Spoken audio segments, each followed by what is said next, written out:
Tom Aspinall has had enough. He's done defending the interim title. He's tired of waiting, tired of the politics, and most of all, he's tired of hearing Jon Jones get praised when he's clearly ducking the one fight that actually matters. It's like you're training for something, but obviously it don't seem like you can,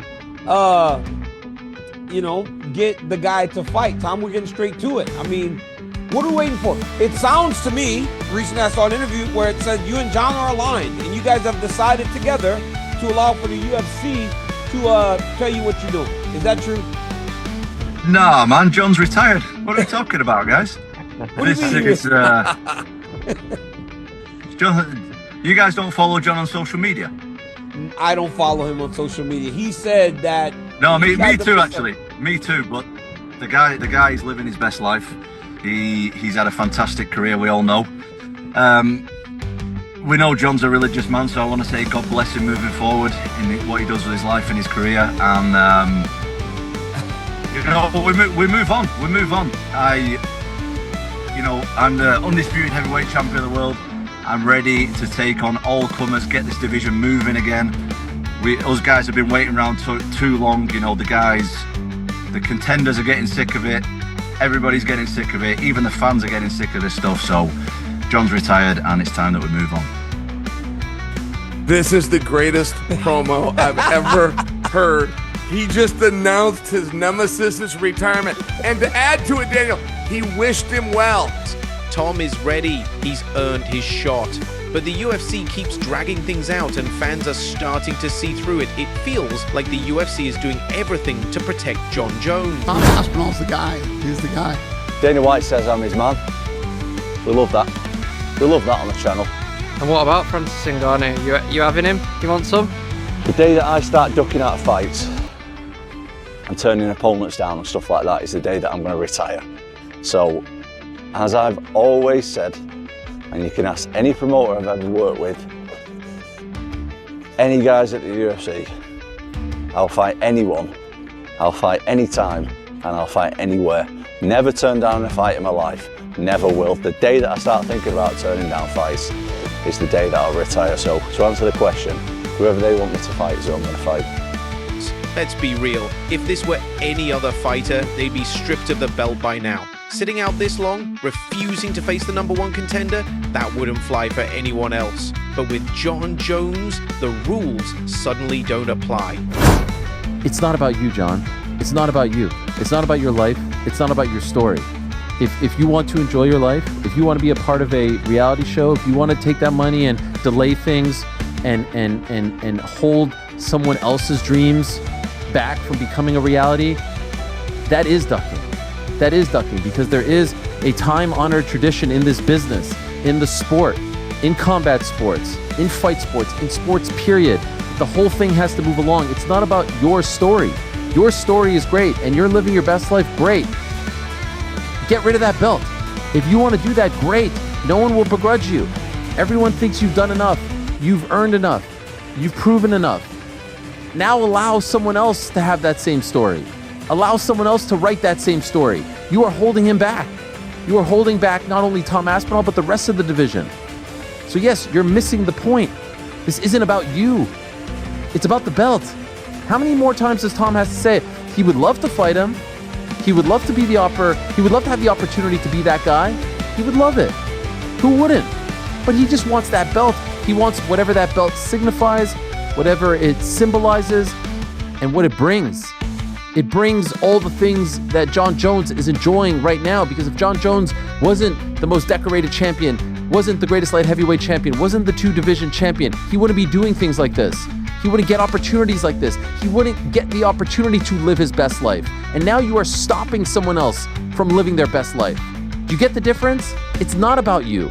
And so when the legends fought you, and I'm not even talking about when you were champ or tried to become champ, I'm talking about the dudes that fought you on the way up. Important thing in this sport is the belt. The most important thing to the UFC is the belt. That's what everything gears towards. And they've told us they hate when people vacate the title or don't want to defend the title. Well, that's what's happening right now. So tell me where I've been unfair. Tell me where I've lied. Tell me where I've been biased. I saw some people saying yesterday, like, oh, He just defended the title. All right, are we going to wait till November to strip him? The fight that they want to book is for November. It's for MSG. If he doesn't want to fight today for November, it's time to move on. When you're an interim champion, they only make an interim champion when the champion cannot defend the belt. So for Jon Jones, he couldn't defend the belt because he tore his pec muscle. So the interim champion means he should be fighting the champion right off the bat. That's not the case with Jon Jones, right? Because Jon Jones is going to fight Stipe Miocic. So the interim champion is supposed to sit there and wait. But by law, in like the regulations, once Jon Jones steps in the cage, he is stripped of his interim champion because the champion has returned. There's no longer for an interim champion. What is the point of having interim champion when the champion is ready to fight? This is the only sport in the world you can have somebody hold your career back. I've been almost a year inactive with no prospects of anything. Just be ready, and we'll just let you know. Yeah. And then it's kind of difficult, like mentally, to. Oh yeah. This is the fight against Jon Jones. Like, not the fight is another thing. Yeah. This is the tricky bit where I really have to stay switched on, stay motivated, and. I'm trying my best. It's tough. As you said a minute ago, no one really knows what's going on behind the scenes apart from me. Exactly. You're in office cooking. I train all the time anyway. Just because I've not got a fight doesn't mean I don't train. Like, I honestly can see Jon's point of view. I get it. Yep. I get it. It's just about the title for me. Yep. I just want the title, that's it. Yep. There's nothing else really matters, so. But you're like, let me do my thing, let me fight. I just want to fight. And I think that's the respectful way to go about it. It's like, you don't care if it's Jon, and it's no disrespect to Jon, it's no disrespect to anybody out there, you're just trying to fight. Yep. I just want to fight. Yep. While Jon posts vacation pics, injury updates, and talks about his legacy, Tom is in limbo. He's out here fighting the best, knocking them out, doing everything right. And still, no real title shot, just a holder belt and empty promises. Tom has stepped up every time. He's stayed ready, he's proven himself again and again. Yet the UFC keeps asking him to defend the interim title while Jon Jones does whatever he wants. Maybe retire, maybe not, maybe talk, maybe stay quiet. It's exhausting. I see quite a few people here calling me a duck. I'm a duck. Call me a duck. Call me a chicken. Call me a goat. Call me a dog. I'm not in high school anymore, guys. A grown man out here chasing his dreams. It's funny that we really live in a world where being called a duck should affect me. Guys, come on. Okay, so I feel like narratives have been created that just truly aren't there. You can't duck a man that you were never scheduled to fight. It's like saying you got turned down by a girl who you never even hit on. You know what I'm saying? It's like me and Dana and Hunter have never sat down and talked about Tom Aspinall. He's never been on my radar. I mean, just a moment ago, it was him and Sergey that was fighting. And Sergey could be in this position right now, and I would still be in the same place of I've beat people my whole career, and once I beat them, like the show just goes on. Like I'm like, I get that Tom is an exciting fighter. I get that finally after 16 years we found somebody who's 7 years younger than me, 30 pounds bigger than me. Like we finally found someone who may give me a great challenge, and everyone wants to see it so bad. But for me, it's like, what is it? What's in it for me? He changes nothing if I beat him.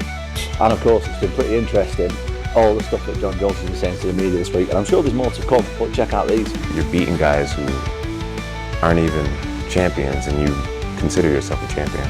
He's not a champion. So Jon said I need to fight more champions, but this is the problem I've got. Jon is the champion, and he won't fight me. And he says that he won't fight me because it's too much of a gamble. Aspinall to me is no difference than an Owen St. Prude or Dominic Reyes or Anthony Smith, being like just another up and comer that's exciting right now. And I'm not into gambling my legacy for what's exciting. And Jon, if you're not into gambling your legacy, that to me sounds like you're scared of losing against me. Now fans are getting frustrated. Even the meme community is starting to turn. People aren't just questioning Jon, they're questioning the UFC. Jon Jones's demands of money for the Tom Aspinall fight were met by the UFC. They gave him what he was looking for, and he still said no. So he just doesn't want to fight Tom.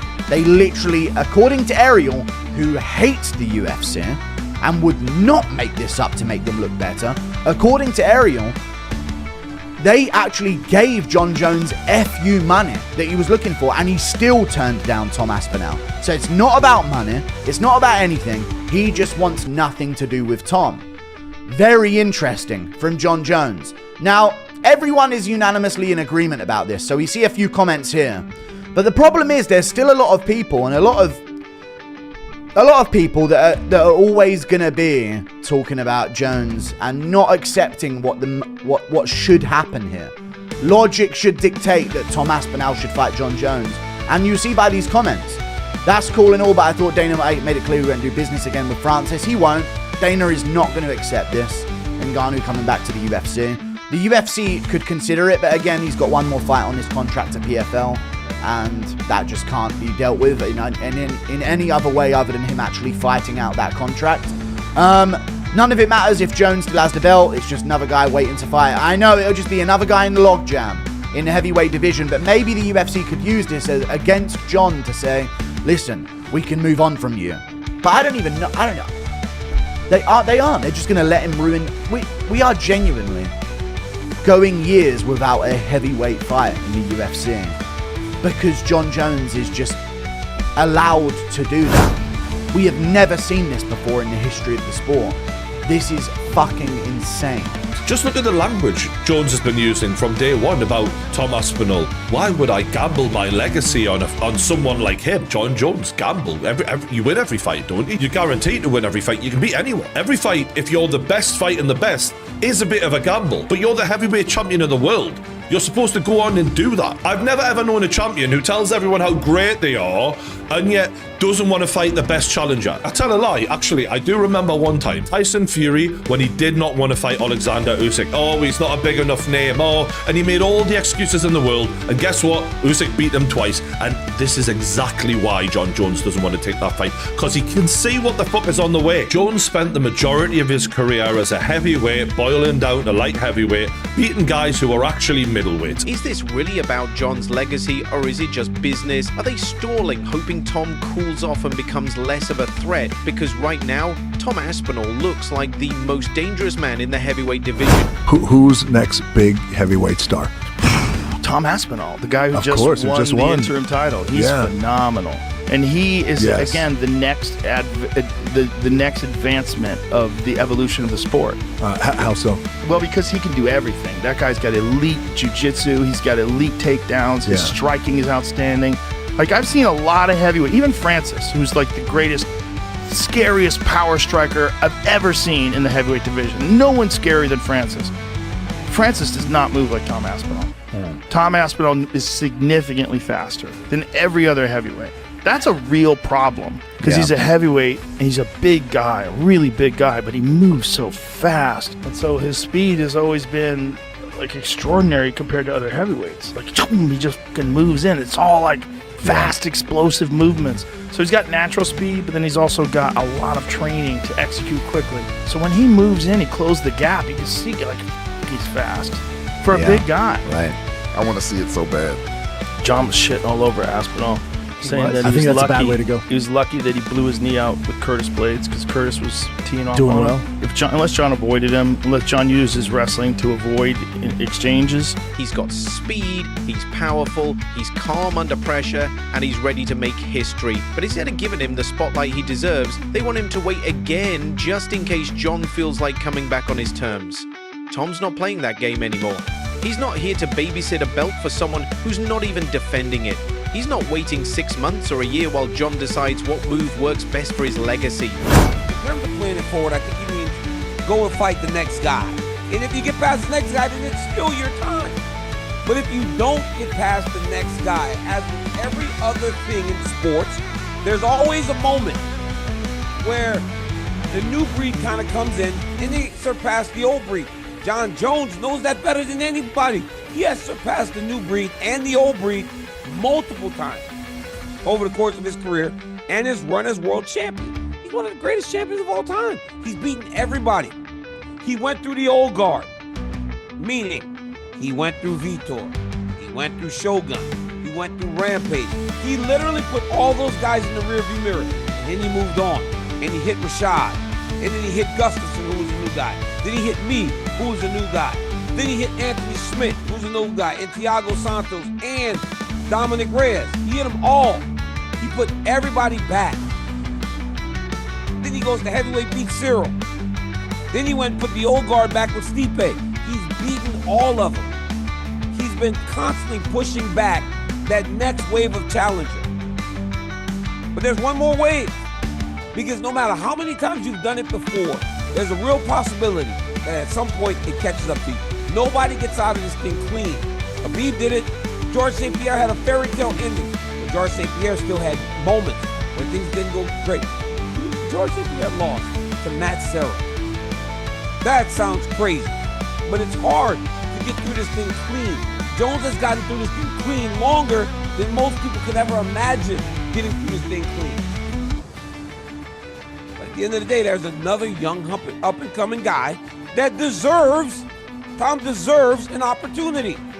An idea. He was the one who delayed till Francis was out the fucking door. He could have fought Francis a long time ago. If he'd just taken the chance of going up the heavyweight earlier, we could have had him versus a prime Cain Velasquez. Cain Velasquez was 240. Jon Jones is 260, 265. And you're telling me Cain Velasquez was too big for him? What a load of shit. Stipe Miocic could have fought him in his prime, another one who was no bigger than Jon Jones. So when he's giving it the big and being like, oh, well, people always think someone's going to come and dethrone me. And yeah, I get the narrative. That was the way at light heavyweight. There was always that next guy coming up. But you ain't never fought an animal like Tom Aspinall, who is as quick on his feet, who has the speed that he does at 260 pounds, who has the heavy hands that he does. You have never been in there with a beast like that. It's just not happened. I'm not saying that means Aspinall wins, but for people to do the Tyson Fury thing of going, oh, well, he's always won, so therefore he always will win. Jon Jones or Tom Aspinall. So if you don't know MMA world, sorry to bore you, but Tom Aspinall is UFC's #1 right now. Jon Jones is, he's seen as the best MMA fighter on the planet. Dana White's got a massive for him, says he's unbeatable. Honestly, I think if you put Jon Jones and Tom Aspinall in a room and said one man leaves, I think Tom Aspinall leaves that room. I genuinely do. I think, and I think Jon Jones, I mean, I can't badmouth the guy. He's got an amazing record, but he's definitely ducking Tom Aspinall, 100%. And I think he's even said he doesn't want to fight Tom Aspinall after his next fight. He's pretty much going to retire after this fight, so he's ducking Tom Aspinall. I mean, he can say what he wants, but actions speak louder than words. So there we go. Anyway, the answer to that question is Tom Aspinall. Tom Aspinall's kicking Jon Jones in. But Aspinall, so far, the way he dispatched off the Russian guy, oh my God, and he's fast, but he's the same height as me, if not an inch taller, but thick. Yeah. And I was like, you're a lot thicker than I would expect. Yeah. And the speed, that's the thing that I'm like, okay, that's the danger. But again, grappling, he's a black belt, but Jon is. It's different. Yeah. But I don't know, man. They got to fight. But if they don't ever fight, we'll never know. Because we had that with Jon and Silva. We had that with Silva and GSP. So all these fights we will never see. When you look at Jon Jones, would you say it's a money thing or not wanting to fight you thing, or do you think it's a combination? I think I'm a bad matchup for him, to be honest. In my opinion, I think it's a huge risk. You're younger, you're athletic, you hit hard, you pose problems, you don't have much data on you. Okay, if I was to fight Tom Aspinall, okay, what do I need to do? Okay, he's very fast, very athletic, light on his toes. He blitzes across the void. So if he gets across the void, can I take that shot? A lot of people have not been able to take that shot. So if he gets across that void, if I get hit, I might go fucking down. That happens, you become the biggest fucking star ever. You just slayed the GOAT. Or maybe he wants $30, $40 million. Wait, can I ask you about Tom Aspinall real quick? Yeah. Do you think if he got in there against the likes of Jon Jones, do you think he's potentially got the talent to get it done? I think he's got the talent to do it, get it done, but Jon Jones is savage, isn't he? It's unreal. What he done against Cyril Gane was crazy, wasn't it? Like, Cyril's a beast, isn't he? Like a fucking monster, and he just made him look like a kid. I look at Cyril Gane and look at Tom, and I think they're similar fighters, but Tom's just a bit faster. Do you know what I mean? Tom's a bit faster than heavyweight. And I think Tom's probably got the better jiu-jitsu as well, I'd imagine. Yeah. And better wrestling. Yeah, I'd imagine, I've not seen loads of Cyril Gane's jiu-jitsu, but I'd imagine Tom's is better, The best heavyweight MMA fighter in the world. By default, that also makes you the baddest man on the planet. If you were toe-to-toe with any other man in the world, you could them. What do they call him? SAS? He's trained to maim and hurt. These people are trained to They want to render you lifeless. Completely agree, but I do have a counter argument. We are trained to hurt each other. That's part of the sport. They are trained to poke eyes, knee in the groin. When the rules are taken away, who's to say that we can't headbutt them? If we're talking no weapons, you could get any MMA fighter and put him against a SAS special. 9 times out of 10, the MMA guy will come out on top. Tom wants the fight. He wants the real title, and he wants the respect. Now, the UFC has a choice: make the fight happen or strip Jon of the belt. Because right now, this delay is more than just annoying, it's robbing fans of the biggest heavyweight fight in years, and it's wasting the best years of a fighter who's more than ready to lead this division with or without Jon Jones.